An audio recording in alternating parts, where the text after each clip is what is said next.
Hello there, I'm Scotty, you're not, and here we are, day 28, the final day of Nickelodeon month.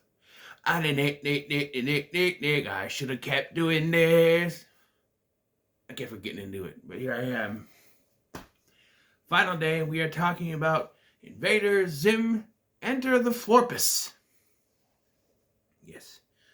The Rocko's Modern Life, Static Thing, and this one were the last two I added. Originally, Hey Arnold, the Junk Movie was the last review I was going to do. But I remembered these two on Netflix, so here we are. And strangely enough, Invader Zim is easier to explain than Rocko's Modern Life. Invader Zim tells the story about a little alien. I forget the type. I don't remember. They say it in the movie, but I forgot. I can't remember everything. He's an alien, and he's sent by his two big leaders, the tallest, to Earth to conquer it. But secretly, they don't care. They just send him to get rid of him. Because they know he's not going to do anything. And they're out conquering the rest of the galaxy while he's sent to Earth. And so the show follows him trying to take over the world, of course. But he is stopped by an Earthling named Dib. Yeah, those weird names. Zim, Dib, Gaz, Gur. I thought Squirrel. And we did like that. Gur is his robot friend. Gaz is Dib's sister. I didn't realize till this movie that their last name was Membrane. And so they have their dad, Professor Membrane. Doesn't believe in all the supernatural stuff, and that's kind of a problem I have with this movie, is that, yeah, they kind of just keep that up for no reason. Yes. In this special, that is an hour and 11 minutes,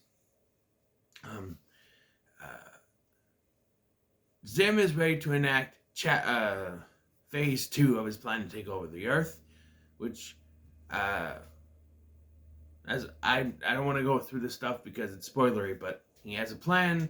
He ends up doing said plan, and in doing so, he opens what is called a Florpus, which basically contains the multiverse. And if you go in there, there's no chance of getting out, basically. So there we are. So we start off. It doesn't specifically say, like Rocko's Modern Life, how long it's been, but I don't think it's been 20 years. It's been a while. Zim, we get some dialogue from Dib saying that Zim has disappeared, and we get this sort of anime-style animation that accompanies it. And then we find out that Dib is just fat and stuck to a wheelchair, and he confronts Zim at his house, and Zim reveals he's just been sitting in his toilet for all that time. That was phase 1. Sitting in his toilet and letting Dib get fat and stuck to his chair so he can't stop him. Not that it matters, because Dib then gets into shape because this is a cartoon. Apparently, he gets too into shape and has to go back to regular shape, but not even lift weights and go back to regular shape. I don't know. But Zim is to enact his plan, but Dib seemingly stops him from doing so. But unfortunately not. Unfortunately, if you're rooting for Zim. But Dib's dad is introducing a new wristband that is going to bring peace. When everyone around the world holds hands together, I like the Hands Across America thing from Us, they'll activate and it'll create world peace, I guess. And secretly, this was Zim's plan all along, because he updates the one that Dib has, that his dad gave him, and in doing so, it plays into Zim's plan all along. And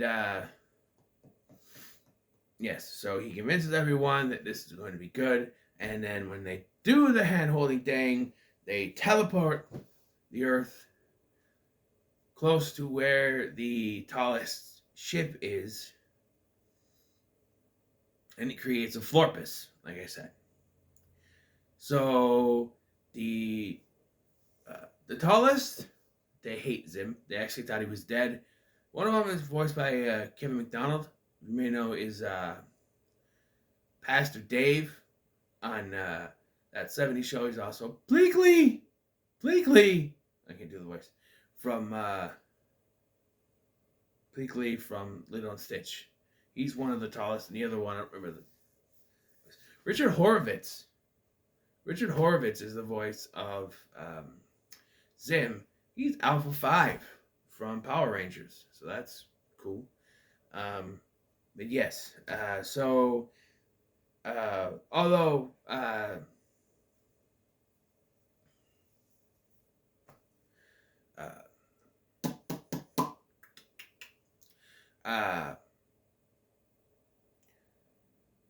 it turns out that Zim has sent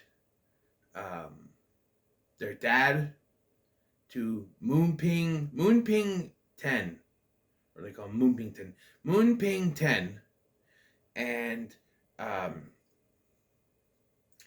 so Gaz and Dib need to go save him. However, they are grounded by Clembrain, a weird clone of their dad who only makes pudding.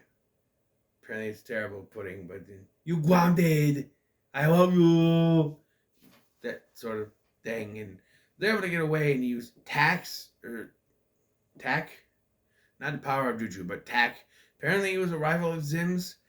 I don't remember that character at all, but apparently his ship is still there, and because the ship hates Zim more than Dib, and me as my friend, and so they go to Moonping 10, but they get captured, but then eventually escape with their dad, who thinks, and this is where I have a problem, he thinks that all this is a dream. He's hallucinating because he got hit in the head, so he thinks it's all hallucination. So eventually they get back to Earth that's floating in space. Well, it's always in space, but in this new area in space, getting closer and closer to the Florpus, which Zim doesn't seem to care about. And the tallest ship is also getting closer and closer because they don't want to turn. That's the whole problem. They don't want to turn. They want to keep going straight. They don't want to turn at all. Even though the other aliens keep saying, well, you turn. No, we don't want to turn. So going straight, they will, and they're going to blast their way through, I guess. So they find out that the way to reset everything is the mini moose that's been following them around that I also never seen before this. And that's the key. So the dad puts it together, gets it working, and teleports the Earth back home. However, I feel like there's a bit, okay, they're back home and everything is fine, just so we can end the special, because, the tallest ship goes into the Florpus, and then everything, 24 hours later, they're back on Earth. The Clembrain is living with Dib and his family now, and they make this meal with this meal pot, and then he throws pudding all over it. Pudding on steak. Yeah. And then Zim's like, hello, losers. Like, losers? We didn't lose. So you did. Because I planned all along to get this. I'll use Andre. This thingy. It's a clown puppy. Ceramic clown puppy figure. Apparently that was his plan all along. I think he's full of shit. But, you know. There's also some fun humor in here. If you're a fan of the humor on the show, you're going to get a kick out of this. You're going to laugh. It's a weird show.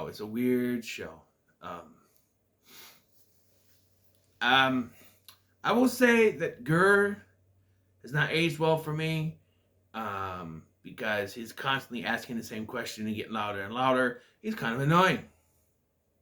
Then Zim calls the tallest, and they are puppets now because they're going through the multiverse, and multiverse is how you're supposed to pronounce it. And yeah, but I gotta go back because earlier, Gurr took a pug, ate it, and fired it into space, and we see it floating in space earlier in the film after that. And then it finally lands and crushes Zim. And then Gur shoots it back into space again. And that was Enter the Florpus. It was fine for what it was. I enjoyed the Rocco one a lot more. This it's only an hour and 11 minutes, but it did feel its time. I feel like they could have made this a 45-minute special and be fine. The twist where Zim was not taken down and was really part of his plan with the armbands things was obvious. I was just waiting for it to happen. So I don't know, but it's fine. Oh, and the dad. I should mention the dad is still acting like he was hallucinating. He's like, doesn't your friend want to come in? Friend? That's him. Don't you remember he tried to take over the world? I remember. I got hit in the head and I hallucinated all that stuff. It's like, no. Especially if there's hasn't been anything else from Invader after this. You could have finally had him believe it. But no, we gotta add the joke. But it's fine for what it was, for what it is. Nothing else else to say. So, what are your thoughts on Invader Zim into the Florpus? Let me know in the comments below. Make sure to like, share, and subscribe. And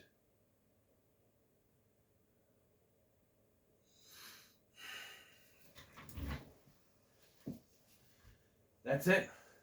I'm done. I finished it. This is it. This is the end. No more Nickelodeon month. Hello, Batman. Goodbye, shirts.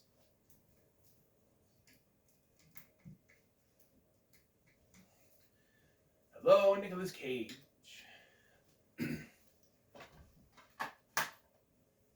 Goodbye, DVD. Goodbye, Arnold. Friends. Put that back up later. Goodbye, Hef.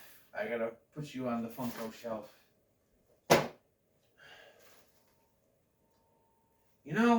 Come to think about it, I've had this background for a while now. I feel like I need to change things around, update a little bit. Some things will stay, some things will go. But I feel like a new year deserves some change. Just taking 2 months to get to it, but yeah. Next year, I think I'll go back to a regular birth month. But I do thank you for joining me. If you have watched, I thank you for joining me on Nickelodeon month. I had fun, but I'm glad it's over. You know what I mean? So as always, I want to thank you for watching. I've been Scotty. And I'll see you in the next one.